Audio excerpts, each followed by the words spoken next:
And so we can find opportunities like that everywhere.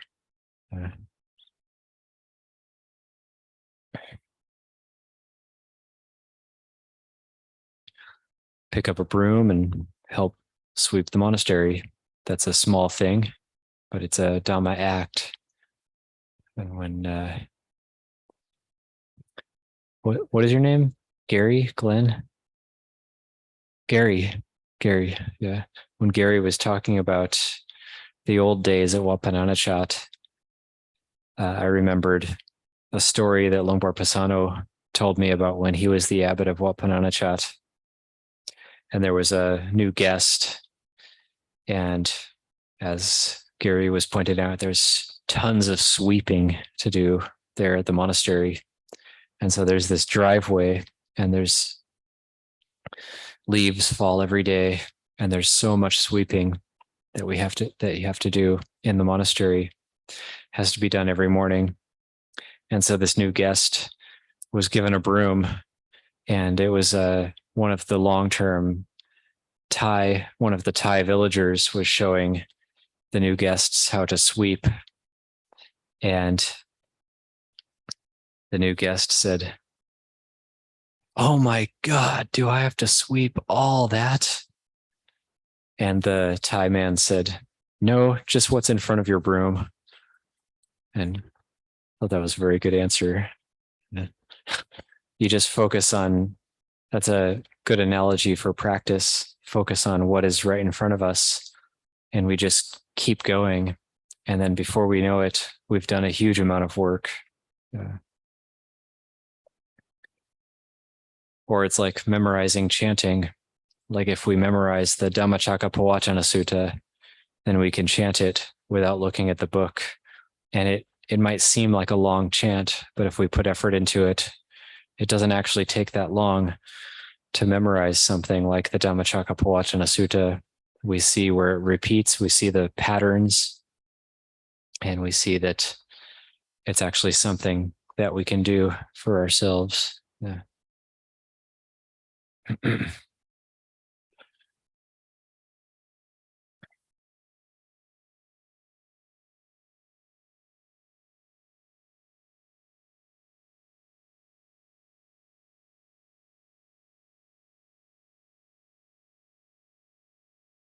Something that's important is in practice. Also, something that I think about a lot is learning how to fail. During the Q&A session, somebody made the comment that, well, you've made it this far as a monk and you haven't failed. But I have to say that I've probably failed thousands of times, but I haven't ultimately failed, and that I haven't given up on the practice. But learning how to fail or learning how to fall down is very important. Practice is a lot like jujitsu. So I've never practiced jujitsu, but my understanding is you get thrown and you have to learn how to fall. So when we practice, we'll have to learn how to fall down. So when we don't have a good meditation, we need to learn how to get back up again. Or when somebody blames us for something, we have to learn how to forgive them and be okay with that. Or when somebody misunderstands us, we have to be prepared to be misunderstood and be able to tell ourselves that it's actually okay. It doesn't matter. Or when we break a precept or make some sort of other mistake, we have to learn how to get back up again rather than just, we don't want to give up. So the important thing is to never give up. We have to remember that. We have to remind ourselves of that. Luang Por Chah would talk to the monks, and Luang Por Chah knew since he was a monk for so long, he knew all of the different stages that the monks go through. And he said there's a time when the monk gets to 5 pansa, and then something changes in the mind. Like at first, when you're a monk, everything is new and it's amazing and the practice is really amazing. And then after a period of time, being in the monastery becomes normal, and it becomes your normal everyday life. And then it's like just this normal existence, and it's not really amazing anymore. And Luang Por Cha said, after 5 pansa, you reach a state called bua. And then when you're bua, then a lot of people disrobe around that time. 5 pansa, 6 pansa, because it's like, wow, I made it. Oh, now what do I do? But then if you make it past that, it's very good, because in that beginning period, it's really like, it's about learning and how to be as good as possible. And you're actually, even as a monk, even though we're not supposed to try to be somebody, we actually are trying to be good monks. We're trying to be somebody. But then once you reach about 5 pansa, sometimes for some people 10 pansa, it's less about being somebody, and it's more about giving up. It's more about letting go of everything. So if you end up staying longer than, say, 10 pansa, it's more about renunciation. So according to people in the world, this is very strange. Why would you want to do something like this? I have an uncle who I met up with on Tudong, my dad's older brother.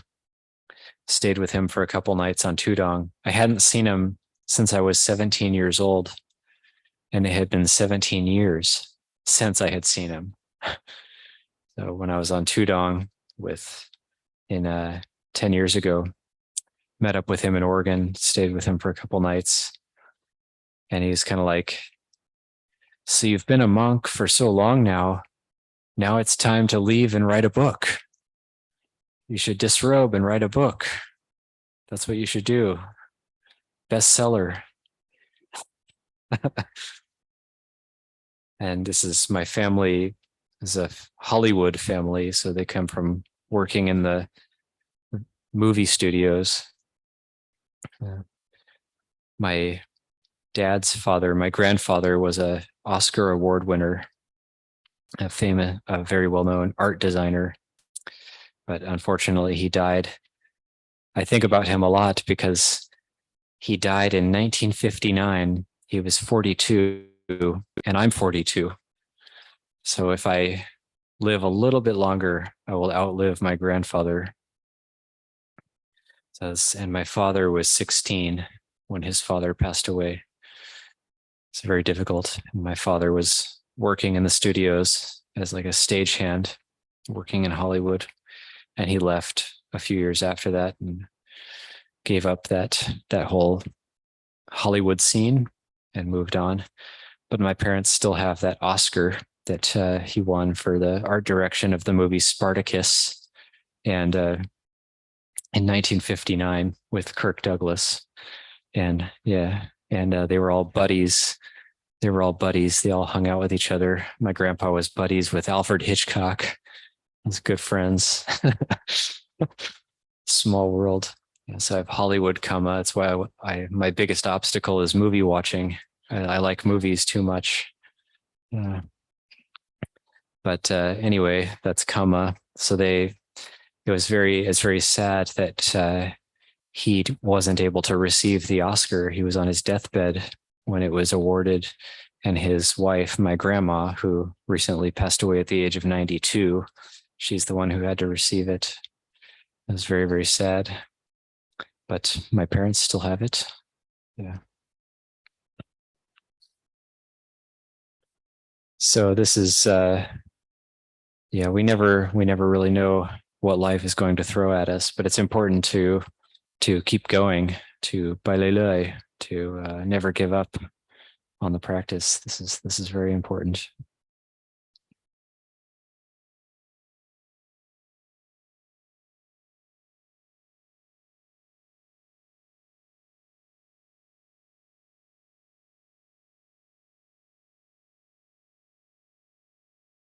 And we chanted the Dhammacakkappavattana Sutta. So I was talking about the Dhammacakka Sutta and how to practice with the Four Noble Truths, but I didn't really go into the Noble Eightfold Path so much. And this path is what's all important. It's what we practice with. And 2 of the 8 steps are around the precepts. Yeah. So Samma Vaja, right speech, and Samma Kammanto, right action. So these are all around the precepts. And the speech, the right speech precept is fourfold. And so this is a very difficult one to get right. So there's not lying, most of us can do that, but then there's also refraining from harsh speech, which is just being mean to other people with your speech. So that's harsh speech. And then there's Hisunaya Wachaya, that's the divisive speech. I think that's right. So divisive speech is actually trying to divide people from each other using our speech. And our speech is very powerful. So we have to be careful with how we use our speech. So this first 3 of the wrong speech is lying, harsh speech, and divisive speech. And all of those are pretty bad karma when we do them. So like if we use harsh speech, if we just like start yelling at somebody, it's pretty bad, especially if we're yelling out of anger. And I don't know why else you would be yelling, but out of anger. So, or insulting somebody out of anger, those are wrong speech. And so those are negative kamma. That's 3 of the courses of negative kamma. But then there's idle chatter. So we get the question a lot. Well, what about idle chatter? As lay people, we need to do idle chatter. It's normal. And so the Buddha defined idle chatter. This is in Pali, it's called sambapalapa, which almost explains itself. So idle chatter is sambapalapa. And the Buddha defined it as speech which is useless. So speech which is useless, which has no point, no meaning. So I think, nobody really needs to speak that which is useless. At least our speech can be useful. So even if it's worldly speech, at least we can be trying to achieve something or trying to help somebody. That's not sambapalapa. Sambapalapa is the completely useless speech. And that's also bad karma, but it's only little drops of bad karma. But it becomes a lot because by virtue that we're doing it all the time. So those little drops increase over time. And then we have the wrong action, which is going against the first 3 of the 5 precepts. So that's killing, stealing, and sexual misconduct. So that's the wrong action. So you have wrong speech, wrong action. And this is Vinaya. This is called the Vinaya. The Vinaya is the discipline, and it deals with speech, with actions of body and speech, but not of mind. So the actions of the mind are the Dhamma. So the religion is called Dhamma Vinaya, and that's the training of body, speech, and mind. But the Dhamma is the mind. The Dhamma is the virtue of the mind. The Vinaya is training of body and speech. And when we train our body and speech, we can learn about our mind. So that's the whole point of the Vinaya. Vinaya, the literal meaning of Vinaya means to go out, leading out. It's leading out of suffering, leading out of torment, leading out of problems. So that's the meaning of Vinaya. The Buddha was a genius with language, creating these words. So there's Dhamma Vinaya, and then the Vinaya, the right speech, right action. So even in the rules for the bhikkhus, we can't break a rule with just our mind. So if we have a bad thought, it doesn't break any rules. And there's only one very rare, very unlikely circumstance where you can break one of the rule against killing with your mind, but you have to have psychic powers to be able to do it. It's called the evil eye, where you can just look at somebody and they die. And we might have relatives who have this, but it's a very rare power and very unlikely that it would happen. It's the only instance that I know of that you could actually break a precept with only your mind. So normally it's body and speech that we're training. We're training the body and speech with a Vinaya.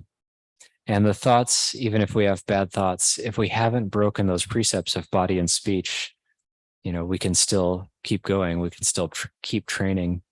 Although we do need to train the mind, because if the mind doesn't get trained, eventually we're going to break our precepts of body and speech. If the mind, the keeping the precepts of body and speech is for the sake of training the mind. And if we don't actually train our mind through meditation, then eventually the desire is going to get the best of us, and the desire will cause us to break one or more of the precepts.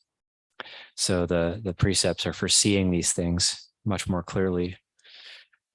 And then the virtue, the sila, connected with the mind, that's what we call sense restraint. Sense restraint is sila sangwon, or indriya insi sangwon. That's the sense restraint. And sense restraint is the necessary prerequisite for deep meditation, for deepening for making the samadhi really strong. And this is why people become monks, is to try to practice this more fully. So sense restraint is restraint with the eye, ear, nose, tongue, body, and mind. These are the insi, or the indriyas, the sense faculties. The ayatanas, we call the salayatana, is the 6 sense bases. That's the eye, ear, nose, tongue, body, and the mind is the 6th. And then the objects of those senses: sights, sounds, smells, taste, tactile sensations, and mental objects, thoughts. So the way sense restraint is described is very much like upekkha, like when we see good and bad things. When we see things we like and dislike, we don't give rise to like, we don't go into that like and dislike. We just stay in with sati. We just know it. When we hear sounds that we like and dislike, we just know it. We don't go out to them. When we smell things we like and smell things we dislike, we don't go out to them. So the sense restraint is the mind not going out. You could think of it that way. The mind doesn't go out. The mind stays in. It knows these things. It doesn't mean we have to close our eyes, close our ears, close our nose, and so on. It doesn't mean we have to do that, but it means we have sati and we know these things without reacting to them.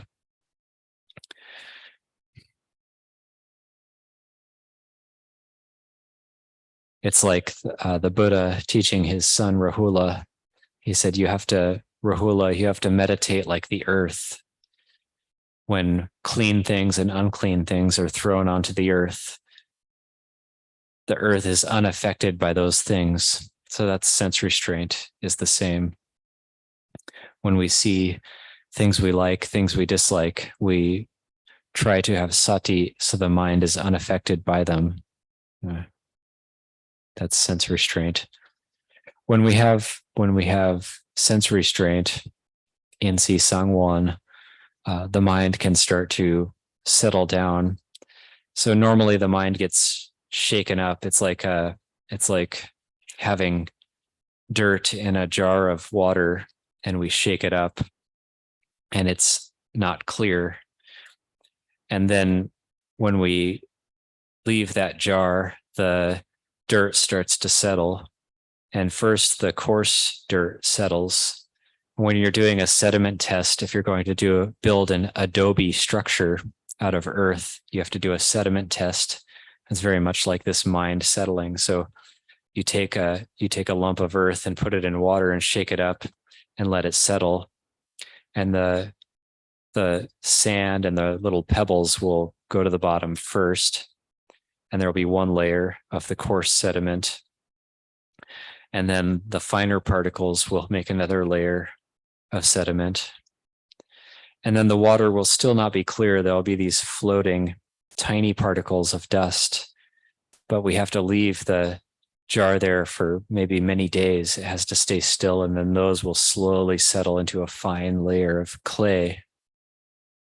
And then we'll be able to see that there's these different layers of the coarse, the medium, and the refined.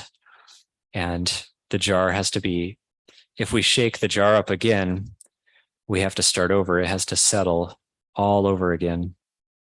So this is the path of practice. Like if we're practicing sense restraint, but then we go into Bangkok and we go wild for a bit and then try to meditate again, that jar has been shaken up again, and it's going to have to settle all over again. So it's not a very easy practice. It takes a lot of patience. And Longpo Cha also used the analogy of the making fire with the stick. And it takes a lot of effort. You have to use your hands. We've got a monk at Abhayagiri who was into primal craft before he ordained, and he knew how to do the making the fire with the stick. And he would do these demonstrations. The kids love it, and you teach them these kind of things. But to make the fire with the stick, it takes a lot of effort, and it's not easy. And if you keep going, you start to get smoke. But then if you start to get smoke and you kind of stop, take a rest, you've got to start over again from the beginning. So you really have to keep going. You have to keep at it. Keep at it, keep at it, keep at it. Eventually you have fire. And you have to use skill too. You have to actually push down in a certain way. You can't just rub the stick as fast as you can, think you're going to make fire. You've actually got to know the technique. You've actually got to push down while you're rubbing the stick. You got to push down and put some pressure on the fireboard, and then you'll be able to make fire. So it's, I think the practice, it's a lot like that. So if our mind isn't getting better, and if our mind isn't getting peaceful, then to look at how is our sense restraint, how is our precepts, how is my speech, how is that third path factor of speech doing? So have I been using harsh speech? How much idle chatter have I been partaking in? And take a look at that. And because if it's pretty much guaranteed, if we follow the path perfectly, then we're going to get to the goal. And it's not a problem with the teaching. It's just us not really fully being able to follow it yet. The instructions and the teachings are all very good. This is a problem that us Westerners have, is we think a lot. So sometimes we have doubts about the teaching, and we don't really throw ourselves into it as much as we should. We don't really fully surrender to it. We don't fully commit to it. Luangpo Sumedho gave a talk one time, and he said, yeah, it was really amazing at Wat Pah Pong. They're, newly ordained at Wat Pah Pong, and all these me'ok, pa'ok, they'd be there in the sala, and Luangpo Cha would tell them how to meditate, and then they would do it, and they would succeed, and they would have success in their meditation. He said, it was so, but for him, it was, it was difficult. Thinking, am I getting it right? Am I getting the instruction right? Whereas you have the old ladies who are sitting all night on the Wanpra, and the monks can't, some of the monks aren't able to stay up. And I've seen this for myself, living in Thailand and being at Wat Nong Pah Pong. It's very impressive. I felt kind of jealous of the abilities of these old me'ok who were so gang at meditation. When I was living at Pujam Gom, I think I was 8 or 9 pansa that I was there. A small branch of Wat Pah Nanachat that I lived at for 2.5 years. And I went to this katina is Wat Nong Gung is a small Wat Nong Paprang branch in Amper Simung Mai near Longpor Mun's hometown. And I was asked to give a talk, and because I was more junior, I gave one of the talks. It was all-night Dhamma talks on the katina. And so my talk was about midnight that I had to give a talk. And there was, as the talks went on, people were leaving. So there was less and less people there. So when I gave my talk, there was maybe like 8 people there or something. And, but there was this one old lady, and she stayed there all night. And not only did she stay there all night, but she kept her hands in Anjali all night without ever putting them down. I couldn't believe it. It was so impressive. So much faith. I don't think I could do that.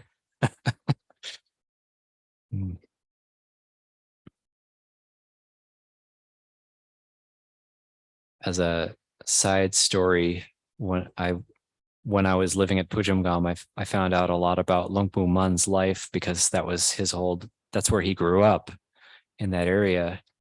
And so this place that we now know as Amper Simung Mai, there's a Lungpu Mun's birthplace is there. So I went to visit it, and I met Lungpu Mun's grand nephew, who was in his 50s. As he's a layman, but he looks exactly like Ajahn Mun, like his face is the same.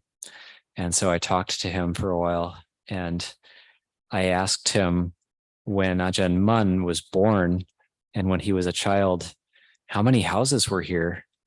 And he said there was 8 houses just surrounded by jungle. And as this is in the late 1800s. Lungpu Mun was born in 1883, I believe, and ordained at the age of 23. And he was a Malam also, his dance doctor. So he knew, that's in his biography. Him and Tanjau Kun Dhammachetty were buddies back then. So, but just a very, very austere, and living in this small village in the middle of the jungle. And so that's the kind of place where the Krupa Ajahn came from, Lungpu Mun. But it was amazing to meet his relative who looked like him. And I could imagine, because we just see pictures of Lungpu Mun, it's hard to imagine him alive. But seeing his relative who looked like him was quite amazing. I could start to imagine what it must have been like seeing him alive. Yeah.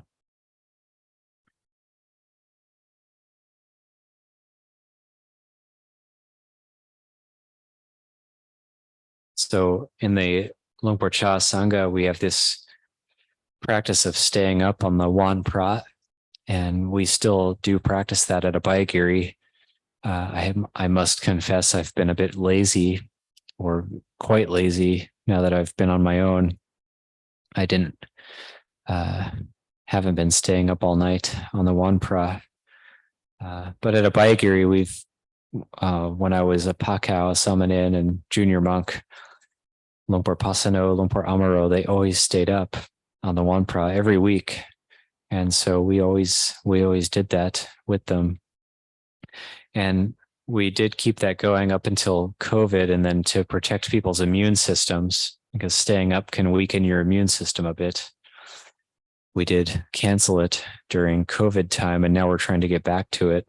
So the last year before I came back to Thailand for this break, we were doing it once every 2 weeks on the new moon and full moon. So on the Patimokkha days, we were doing the all-night sit for everybody. And then on the Wan Pranoi, it was optional, but there's still a lot of monks doing it. So it is still going.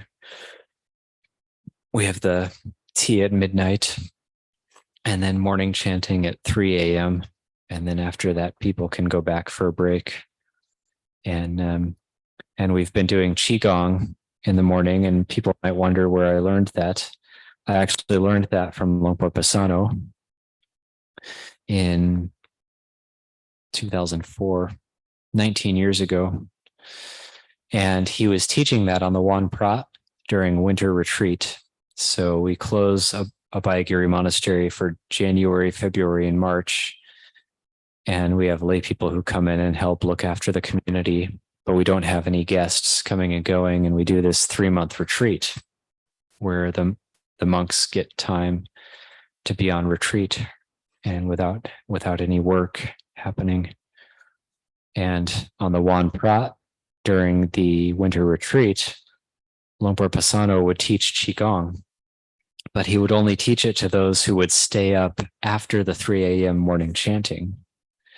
So the Qigong was 4 a.m. to 5 a.m. You had to stay up. And then after you did Qigong, you were awake. So then you would sit until dawn. And so there was a group of us. Debbie was there learning Qigong from him as well. And so he would teach once a week, and I got really into it. I was doing it almost every day. And he would teach us a new move every time. So it'd keep adding on each time. And actually, Longpo Pasano was not Longpo yet at that time. He was still Ajahn Pasano. We didn't call him Longpo until later. So he was still in Ajahn mode at that time. So I got really into the Qigong, and I kept doing it for many years on a regular basis. And I found it very helpful, especially staying up all night. I would do some Qigong and feel energized. And sometimes I would fall away from it if I got busy, and then I'd get back into it. Sometimes I would not do it for 1 or 2 months and then get back into it. But I always found it helpful for the meditation. So then later on, as we know, Lumpur Pasano, he kept aging, and his hip, he had, a long time ago, 30 years ago, he broke his hip really bad at Pujam Gom. And broke his pelvis, but the muscles in his hip got messed up. So this came back to haunt him later. So when he started having hip problems and couldn't really walk up the hill anymore, he had to have an electric golf cart to get up the hill at Abhayagiri. And he stopped doing Qigong. Actually, his physiotherapist had him stop doing Qigong. So he didn't do Qigong for maybe 3 or 4 years or longer. And he really missed it, but his physiotherapist had told him not to do it because it might damage the hip. But then he wanted to start doing Qigong again. His hip started getting better, and he couldn't remember how to do it. So Lumpur Pasano had me teach him the Qigong he taught me originally.